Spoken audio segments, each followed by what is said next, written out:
Welcome to Energy Stew. This is Peter Roth, your host, and we're going to be talking with a pioneer in the health and medical field, a man who is a leader in so many ways.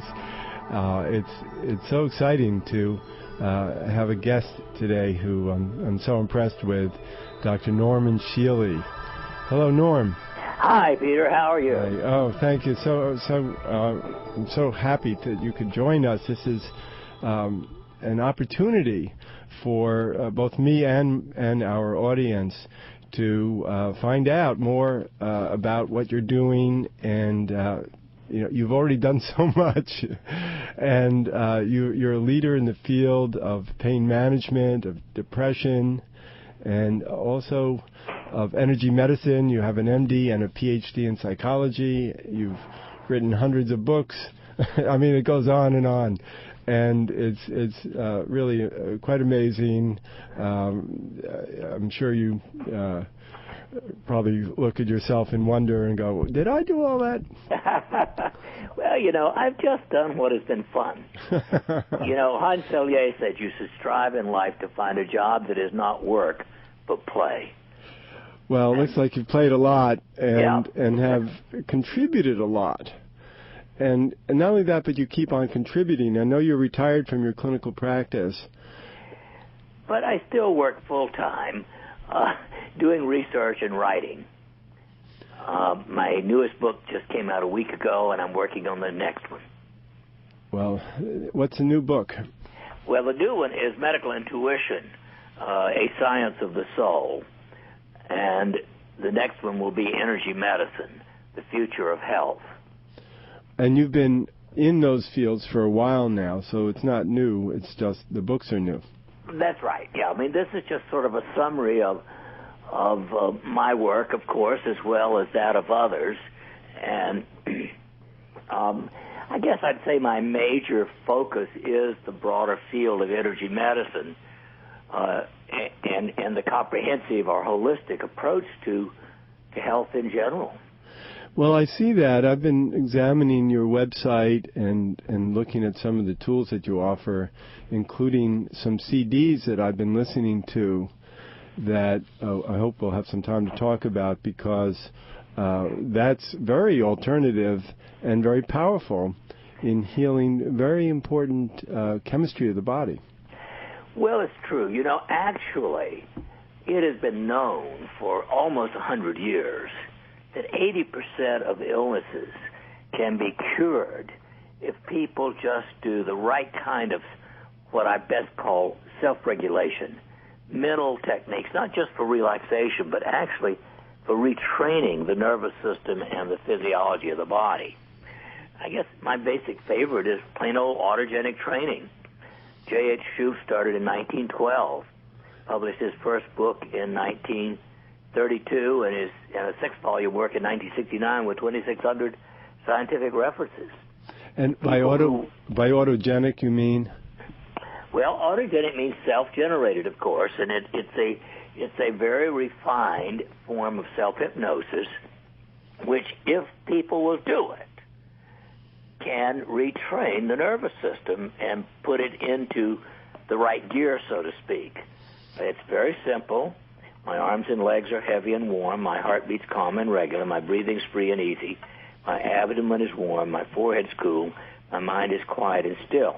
It takes about 6 weeks to begin the retraining process, and up to 6 months for some people. But 80% of people with stress illnesses, which is most illnesses, will bring them under control by doing just that. I mean, it's so simple and so effective. Well, to take it to the next level are those CDs that you've produced with those 5 rings. Well, that's right. Mm-hmm. The 5 rings, of course, are very specific for one purpose primarily, for re-energizing certain pathways in the body. So, for instance, with the ring of fire, we increase DHEA, dehydroepiandrosterone. But we also have a very high success rate in treating people with migraine, diabetic neuropathy, depression, and rheumatoid arthritis, just using that one circuit of 12 specific acupuncture points. And that's a guided meditation, really. Well, it is, but also I now have DVDs that show people how to tap and massage these points, because you really do need to stimulate them physically. And so we now have today I'm supposed to get I just did them a couple of weeks ago. I'll get the DVDs, which just are short introductions to how to tap the points, plus the guided imagery. And so there are many different, well, there are several different rings and different sets of points that you're talking about, right? Well, that's true. The other rings are air, which raises neurotensin, which regulates pain and mood. Aldosterone comes with the ring of water, which helps to balance water and potassium metabolism. Calcitonin is raised, which helps keep your skeleton strong, and is also the strongest pain reliever the body produces when you stimulate the ring of earth. And free radicals are reduced to 85% when you stimulate the ring of crystal. So these are very specific things that can be useful to people depending on what they need. Well, this is why we call it energy medicine, because you're speaking in two different languages. You're speaking of elements and of our mind bringing in an energy of those elements and actually a direct chemical effect on the body. Well, that's true, and we have actual proof of the physiological effect of stimulating these rings. And in other words, if you stimulate the ring of air, it does not raise DHEA. But when you stimulate just those 12 specific points that are ring of fire, it does raise DHEA. And is a powerful tool in treating diseases that, from a Chinese cosmology point of view, would be diseases of fire. Migraine, rheumatoid arthritis, diabetic neuropathy are problems of fire energy. Now, let's move on to, we can come back to these rings, too. I mean, the ring of crystal isn't common to people. Well, my guide told me we should call it crystal instead of metal. In Chinese cosmology, it would be metal. But basically, we are crystalline structures. That is, our skeleton, our muscles, our tendon, and our intestines are piezoelectric, which is very similar to quartz crystal, which means that when we apply physical pressure to the body, it actually produces an electrical current. And that's the principle, and that's why we call it crystal instead of metal. That's great. And now you said something that I want to look at, and you said, my guide told me. And this is something that intuitives understand. We have to receive information. It's let's call it higher information, and I think that's where a lot of genius comes from anyway, even if people have no idea that they're spiritual or intuitive. Oh, absolutely. All creation, whether it's science, art, fiction, whatever it is really an intuitive process. And I don't think you can be creative in any field without using intuition. And of course, intuition is a very multidimensional aspect of us. Sometimes you just know, an abstract knowing. Sometimes you get images. Sometimes you hear voices that tell you specific things. In fact, I once had an image that I thought, well, that's really interesting. I drew it, and a day and a half later, I just happened to have a conversation with one of my guys, and he says, well, where do you think that image you got yesterday came from? I said, I thought it was mine. He said, I put it there. So I have this idea that in the great television station in the sky, there's all kinds of information if we just happen to tune into it. Well, this is something that you and I are very familiar with. I've been teaching intuition for many years. And when we talk about guides and, these conversations, it's much more grounded than people realize. There's actually dialogues in the universe. Oh, absolutely. Some people, say they talk to God. I honestly don't believe God talks to people individually. I think angels talk to people and disincarnate spirits talk to people. I doubt seriously that maybe Moses did, but we don't know. I mean, I agree with you completely that I think God is bigger than our little conversations. Exactly. And poor God gets blamed for too many things, too. That's true. And, we are responsible for a lot of our own havoc. And so this is, so fascinating because you represent, in many ways, where, I don't know how to call it, but the establishment, but you're not, certainly not, yet you are grounded in institutions. Well, I was very fortunate. My life has been blessed. I often say I didn't have the courage to choose abusive parents in this life. And so, since birth, I've been very lucky. I had wonderful, loving, and nurturing and encouraging parents.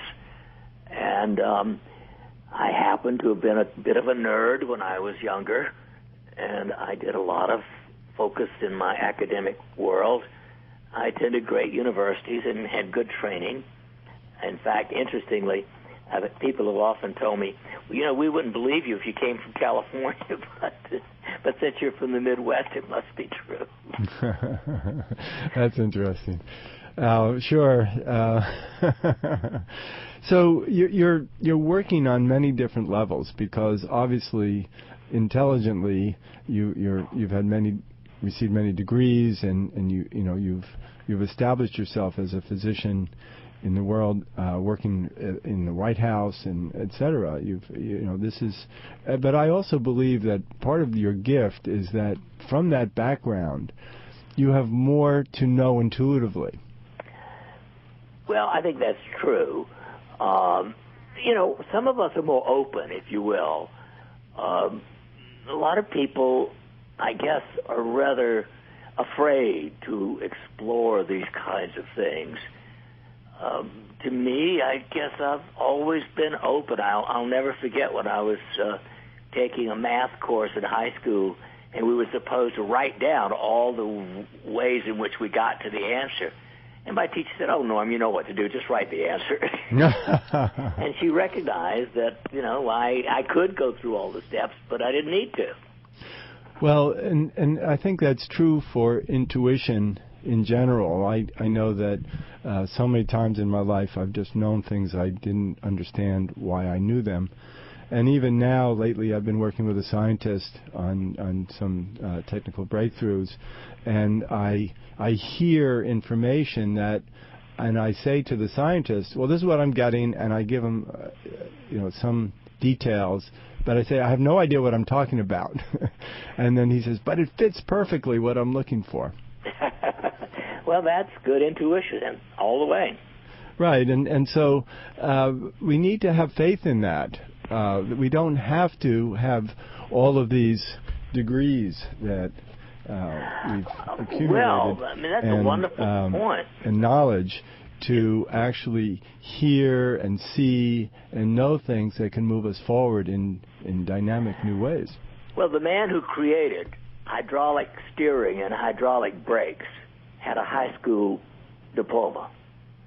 And he has 88 patents in the field of hydraulics. He solves things intuitively that great scientists have not been able to do.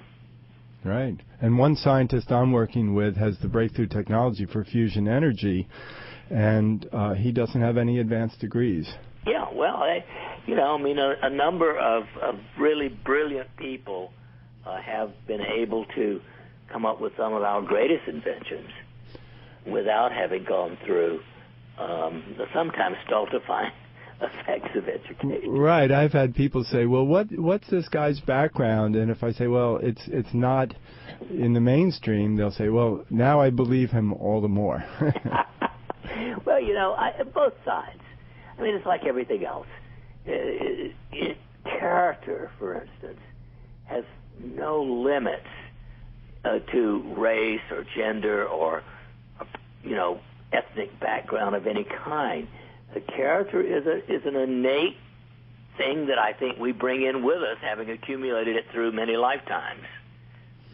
Well, that's another story as to who are you from how many lifetimes, where have you been, because obviously you're here with great gifts. Well, it's interesting. Every once in a while, you tune into an aspect of yourself that is absolutely foreign, and you wonder, where did that come from? And then, if you get the insight, I mean, a little over 300 years ago, I was a brute. And I've come a long way, baby, in just 300 years. Well, maybe 300 years before that, you were a healer. That's true. And needed to have some experiences as a brute to know how to help people better. Well, it's an interesting thing. I know of it 3 lifetimes, at least, which I would say I'm not exactly proud of those. And yet, all the others that I know, I've actually been pretty helpful. Sure. Well, I think you're evolved enough in this planet to have great strengths of character and purpose, and they have to have come from all of that development. Well, I think that really is true. I happened onto knowing, if you will, again, just a sudden, intuitive flash knowing about past lives of my own. And most of the ones that I know have come to me quite spontaneously. One of my favorites, actually, was just a very brief knowing and seeing myself as a lowly disciple with St. Francis of Assisi. Came to me many, many years ago. Well, two and a half years ago, I was giving a lecture out in Victoria, and in the audience was the reincarnated St. Francis, who recognized me. He came down, and we were reunited. And what is this St. Francis doing now? Well, it's fascinating, Peter. He is a neurosurgeon in Canada who no longer does surgery and teaches meditation. Well, I guess that makes sense. I mean, our similarities in that respect are remarkable also. Right. And he actually said I was the only person from his St. Francis days that he recognized so far in this life. But it's wonderful when people can recognize each other. And I think people are doing it all the time but not knowing it. Oh, yes. Edgar Cayce said you never walk down the street and pass someone you haven't known in a past life. It's an opportunity to heal old wounds or renew friendships. Well, living in New York City, that's a little hard to imagine. Yeah, I don't meet that many people every day. Right. Well, it's so fascinating to talk with you because you're covering so much scope of understanding of life and on so many dimensions. And I think that's how we have to approach all of us approach ourselves and our health issues. That's true. Health is a very complex aspect of it. I just was doing the chapter on the physiological roots of disease yesterday. And, physiology is very complex. But then I did the chapter also on the karmic roots of disease, and that's even more complex. Oh, sure. Because that goes back not only into childhood, but into those other lifetimes, too. Exactly. And then we do choose our lives and our parents for our needs, probably based on those other lifetimes. I think that's the way it happens, and I'm so remarkably grateful that I don't think one makes these choices absolutely by yourself. I do think our guides on the other side help us before we're born to choose. But, one sometimes wonders, how on earth did I choose that particular, or could that person have chosen those parents? Well, they came to learn a lesson. Gladys McGarry, a wonderful, wonderful physician, who's just turning 90 this year, still very active, wrote a wonderful book called Born to Live. And she tells the story of a little boy who at about 4 years of age says to the mother, The last time I wanted to come in, you weren't ready for me, and this woman had had an abortion 2 or 3 years before this child was conceived. Uh-huh. And, I think that really puts it in perspective when a child comes out with something like that. Well, the children actually, a lot of children know a lot more about their past than we give them credit for. And then that gets erased as they grow, and we all kind of have to discover it in new ways. I mean, you were able intuitively to look back, but there are a lot of people who can go into hypnotic regressions. Michael Newton, who will be on the show soon, has written books on bringing people back into not only into other lifetimes, but in between life where we do make these choices. Exactly. And so you made a good choice. Thank you. Thank you for your choice from all of us, because you've contributed so much. Well, it's really fun, and I, of course, expect to continue contributing for a lot longer. One of my theses for the past 5 or 6 years is we actually ought to live between 120 and 150 years. Average should be about 140 years of life. Now that depends on how well we treat ourselves, and using all of these tools that you're talking about, and also how much we've already hurt ourselves in our lives. In other words, how many systems have broken down and are blocked and have to actually be recovered and regenerated. Well, just as we've known for many years that if you stop smoking before you develop major diseases like cancer of the lung, within about 10 years, and it takes that long for that particular thing to recover, your life expectancy, if you've survived 10 years, is the same as it would have been if you'd never smoked.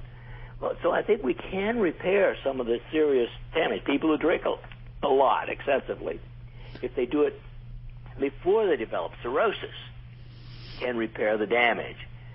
If, and this is one of those huge ifs, every person in this country suddenly just had the 4 most essential habits, average life expectancy will go within 10 years from 78 to 100 years of age.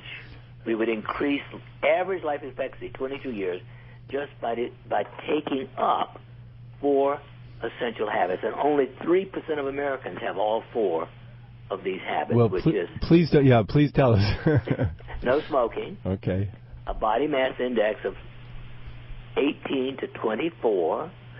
2/3 of people are above that. 5 servings a day minimum of fruits and vegetables. The average person in this country only has 2.6 servings of fruits and vegetables average per day. And finally, physical exercise, 30 minutes, 5 days a week. I mean, those are such simple habits.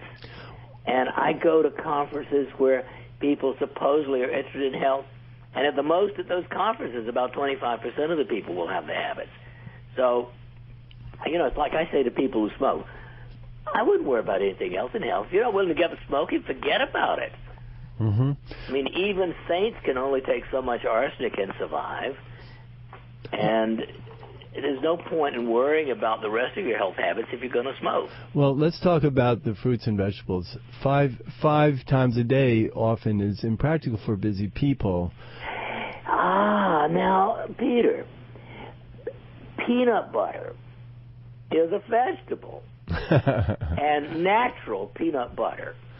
So there are a lot of snacks that you can pick up that have those. That's true. Now, for breakfast, my day starts with a minimum of 1 serving of fruit. I mean, that's absolute bare bones. And actually, by the time I'm really finished, because before breakfast I have really 2 servings of fruit most days, fruit as a juice. 6 ounces of juice is a serving. And so I've usually had 2 and sometimes 3 servings of fruit before the day begins, practically. And, at lunch, if I'm busy, I'll just have a really heaping tablespoon of Smucker's old-fashioned peanut butter with buttermilk. That's a lunch. And it's a fast lunch, it's inexpensive, and it's healthy. And then, of course, you can have another couple for dinner. So, I get a minimum of 6 to 7 or 8 servings of fruits and vegetables every day. Incidentally, I want to mention one of my favorite supplements, which you can do, which is a phenomenal alternative to fruits and vegetables, and that's cocoa nibs. Cocoa nibs, the little seed things from which cocoa is made. That's raw cocoa, you mean? Well, yeah, but it's the seed pods, not even made into cocoa yet. Right. Called nibs, N-I-B-S. 1 tablespoon of them has 45,000 ORAC units. You'd have to eat about 30 servings of fruits and vegetables to get that many ORAC. So a teaspoon of cocoa nibs can add it to your diet. Just, chew them up or throw them into something that you're eating. And that can compensate tremendously for not getting other fresh fruits and vegetables, which I still recommend. Now, I'm sure that the audience would like me to talk to you for hours, and the show is going to be over soon. And so what we want to do is let people know that so much information is available on your website. Right, normshealy.com. There you can find sign up for my newsletter free, and go to the archives, which are there for the last 5 years, and find a link to optimal recommendations where I give many of the alternatives for various and sundry illnesses that I recommend, and many of which eventually appear in my newsletter. And I've seen those pages, and there are many pages of optimal opportunities for people for whatever conditions they have, pretty much. Exactly. Yeah. That's a great gift that you're offering. Thank you. Well, I really enjoy education. I guess I love taking care of patients. That's always been fun. I love surgery when I was doing that. I guess I just didn't love what I'm doing. It's obvious. You put so much energy into it in order to produce so much. I'm sure that you get up every day and are excited. Well, that's true. My day starts with 90 minutes of physical exercise. Terrific. And what kind of exercise do you do? Well, I walk for 45 minutes, and then I have a treadmill, a Health Rider, which is a low-slung bicycle with 2 sets of places for handlebars and 2 sets of pedals. I use a Power Vibe. I use a Bozu. I use a Roman chair, and I do a lot of yoga. That sounds like a day in itself. It's so, when you get done with that, I do a workout in the mornings, and I get done, and it's like, now I'm free because I've taken care of all that I need to for my body. Well, not only that, I'm sitting right now at my desk on an exercise ball. And when you sit on an exercise ball, you have to keep a little bit of movement to keep yourself straight. Sure. I was on one a couple of days ago, and I only lasted about 10 minutes because it was muscles I wasn't used to. Well, I sit on this up to 6 or 7 hours a day. Oh, that's so smart. This is, it's so wonderful to talk to you because you have every subject matter you have words of wisdom about, and it's an opportunity, and I'd like our audience to seek some of the tools that you offer. I know that I've been using your CDs. I've been listening to the rings of fire, air, water, earth, and crystal, and they're so nice to listen to. Well, thank you. And, by the way, they're not only nice to listen to, but they're nice for your body. And that's the other aspect. In fact, I believe that if one really just did one a day of fire, earth, and crystal, and so every day you just did one of them, that in itself would extend life significantly. That's wonderful. And so, Dr. Norm Shealy, this has been a great honor to talk with you today, and I'm so grateful that you've joined us and that you're sharing such gifts in the world and helping so many people. Well, thank you, Peter, and thank you for helping make this available to others. Well, I'm glad to, and maybe someday you can join us again and share some of your wisdom with us. I'll be delighted to do that. Have a great week. Thank you. You too. And this is Peter Roth, your host of Energy Stew at Progressive Radio Network. And I can be reached at Peter at HeartRiver, HEART river.org. And thank you so much for listening.